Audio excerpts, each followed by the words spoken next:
Assalamualaikum warahmatullahi wabarakatuh. Di video kali ini kita akan membahas tentang aplikasi basis data yang merupakan bagian dari mata pelajaran dasar pengembangan perangkat lunak dan game di SMK Program Keahlian Pengembangan Perangkat Lunak dan Game, tentunya di kurikulum Merdeka.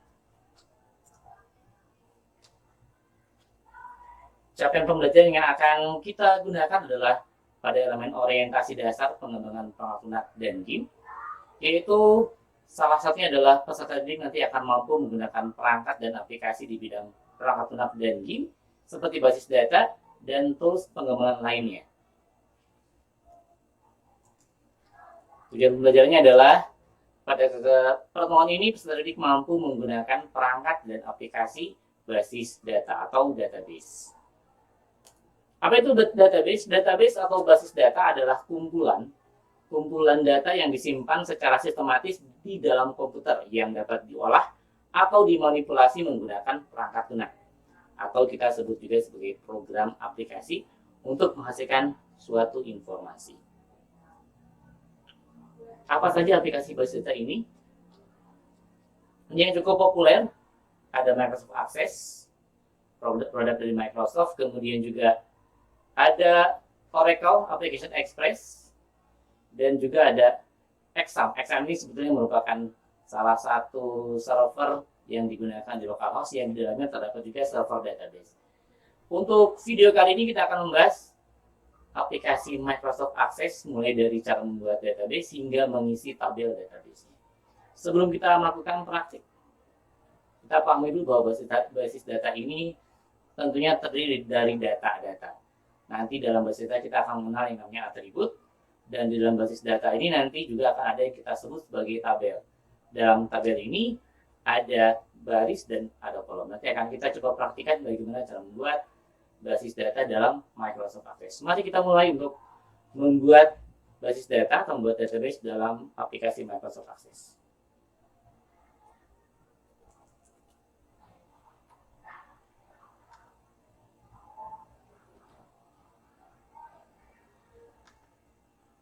Kita bisa mengaksesnya, jadi kita bisa mengakses melalui kita digunakan menu pencarian saja, ketik saja akses, lalu kita buka Microsoft Access seperti ini.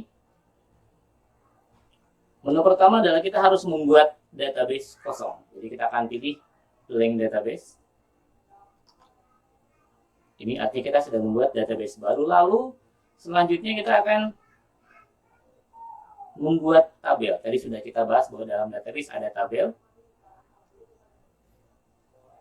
Langkah pertama adalah kita akan menyusun terlebih dahulu atau menentukan dulu struktur dari tabel database-nya.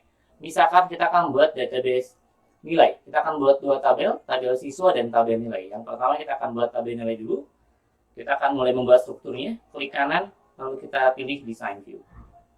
Dia akan meminta kita untuk menyimpan tabelnya, jadi kita berikan nama, misalkan ini kita akan membuat tabel siswa, jadi kita beri nama siswa. Jadi kita tentukan ada apa saja, kita punya ID atau dalam hal ini kita sebut sebagai NIS. NIS ini adalah kita akan anggap di sini sebagai short text, kemudian kita akan punya field nama ini yang juga kita kenal sebagai atribut. Lalu kita akan punya juga, misalkan kita akan punya kelas. Kita tuliskan atribut berikutnya, kelas atau field berikutnya. Ini juga tipe datanya masih short text. Selanjutnya kita klik saja atau kita bisa tekan tab. Selanjutnya kita akan punya atribut lain, misalkan adalah tanggal lahir. Kita tekan tab. Tentunya kalau tanggal lahir kita akan pilih tipe datanya adalah date or time seperti ini. Kalau sudah, berikutnya kita tinggal mengisi. Untuk mengisi tabel ini, kita bisa save dulu boleh. Lalu kita akan klik kembali di sebelah kiri ini. Kita klik kanan, lalu sekarang kita pilih open. Nah, tadi sudah berubah. Kalau tadi baru ID saja, sekarang sudah muncul ada NIS, nama, kelas, tanggal lahir, dan nanti kita bisa menambahkan kolom yang lain kalau kita perlukan. Untuk mengisi, sama seperti kita mengisi di Microsoft Excel sebetulnya. Misalkan save-nya NIS-nya 2022 001. Kita tekan tab saja supaya dia pindah ke kolom berikutnya. Misalkan namanya Erik, kelasnya adalah 10 RPLX, tanggal lahir, ini kita tinggal klik di date pickernya. Ya, kita pilih random saja. Lalu tab lagi, dia akan mulai meminta kita untuk mengisi baris kedua. Kita bisa mengisi baris ini tentunya sesuai dengan kebutuhan yang akan kita isikan. Saya akan isikan satu data lagi saja, misalkan isinya 2022-02. Kita tekan tab lagi, namanya adalah Pratama, kelasnya misalkan 10 RPLY. Kita klik di date pickernya seperti ini, atau boleh juga diketik, tapi dengan catatan harus sesuai formatnya. Ini misalkan 01 garis miring 01 1 Januari garis miring 1990. Ini juga boleh. Untuk menyimpan, Ctrl S atau gunakan menu file, save. Berikutnya untuk membuat tabel baru, kita akan gunakan di atas ada tab create. Kita klik tab create, kemudian klik di menu tabel seperti ini. Sama seperti tadi, kita klik kanan di tabel 1 ini, lalu kita klik design view. Kali ini kita akan membuat tabel nilai. Kita tentukan, misalkan kita punya ID, dan kita juga bisa mengubah primary key. Caranya adalah kita bisa klik di baris paling atas ini untuk menghilangkan, klik di primary key seperti ini. Untuk menambahkan, kita klik di baris ini, lalu klik primary key-nya sampai dengan ini ada icon tanda kunci terlihat. Atau cara lainnya, klik kanan, lalu klik primary key-nya, dia akan hilang, berarti ini sudah tidak lagi menjadi primary key. Apa itu primary key? Primary key adalah key atau baris yang digunakan sebagai identitas atau indeks dari sebuah tabel database. Kita akan kembalikan karena kita butuh primary key. Klik kanan, klik primary key. Kita berikan nama fieldnya ID saja. Kemudian saya akan punya, misalkan saya akan punya ID mapel. Untuk menentukan nanti mapelnya apa, karena nanti akan kita hubungkan juga dengan tabel mapel. Tipe datanya kita pilih short text saja, karena kita akan gunakan kode MTK, IND, ING, dan lain-lain. Lalu kita akan punya, misalkan kita akan mencatat nilai harian, nilai UTS dan UAS, jadi kita akan butuh misalkan nilai harian. Saya beri nama fieldnya NH, lalu kita akan, ini karena number, kita ganti data type-nya menjadi number. Saya klik di baris berikutnya, sekarang saya membutuhkan nilai UTS. Tekan tab, kita pilih ini juga number. Terakhir kita akan butuh UAS. Lalu kita tekan tab dan pilih tipe dari number. Ini strukturnya sudah jadi, tinggal kita save lagi. Lalu untuk mengisinya sama seperti tadi, klik kanan di tabel nilai ini, kemudian open. Kita tinggal mengisikan saja sekarang.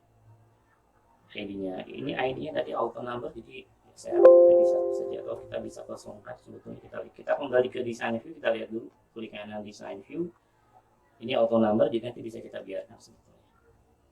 Saya kembali ke nilai, kalau open, jadi cukup mengisi ID mapel. Ini misalkan MTK, nilai harian saya adalah 90, nilai UTS-nya misalkan 90, kemudian nilai UAS-nya adalah 90. Ini kan auto number, kita bisa tekan tab lagi, akan otomatis nanti dia mengisi number. Ini untuk mapel bahasa Inggris, nilainya 85, UTS-nya 85, UAS-nya 90. Ada yang kurang? Iya, ada yang kurang. Kita belum mencatat siapa yang punya nilai ini, berarti kita harus menambahkan NIS. Bagaimana ini kan sudah dibuat, sudah terlanjur dibuat, tidak masalah. Kita bisa save dulu, kemudian di tabel nilai kita kembali klik, lalu klik kanan ya, klik kanan, kemudian klik design view, kita tambahkan ini NIS atau siapa sih siswa yang punya. Di tabel siswa ini tipenya short text, jadi kita sesuaikan. Lalu kita save lagi, kita buka lagi, klik kanan kembali. Nah, sekarang kita bisa menambahkan siapa yang punya NIS ini. Yang punya nilai ini adalah si Eric. Kita lihat, ini harus dinetrol, NIS-nya adalah 2022-01. Kita bisa copy juga, diserot, kemudian Ctrl C, kita kembali ke tabel nilai, kita tinggal copy di sini. Ini artinya bahwa nilai ini punya siswa dengan NIS 2022-01. Selanjutnya kita bisa lanjutkan, misalkan ada juga kita mencatat nilai matematika.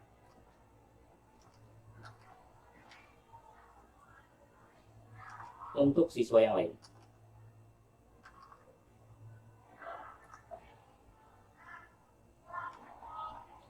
Oke, tadi kita copy satu baris, kita edit. Ini misalkan untuk pelajaran matematika, nilainya dia 80, 75, dan 85. Ini nilai misalkan untuk siswa kedua tadi, yaitu yang listnya 2022. Maksudnya apa Pak? Nisnya kenapa seperti ini? Ini akan kita bahas nanti tentunya di kompetensi atau di mapel lain. Di kelas 11 kita akan lebih banyak membahas nanti tentang materi database secara lebih rinci dan secara konteks dan konseptual dari database. Untuk sekarang di kelas 10 ini siswa SMK biasanya diminta untuk mengenal aplikasi, namun kita batasi mengenal di sini sampai dengan membuat database, membuat tabel, dan mengisi tabel. Oke, jadi artinya kita sudah bisa membuat tabel sehingga video ini sudah selesai. Nanti kita akan kembali lanjutkan di video yang lain, di tema dan di materi yang lainnya. Terima kasih, saya Ari Pratama. Assalamualaikum warahmatullahi wabarakatuh.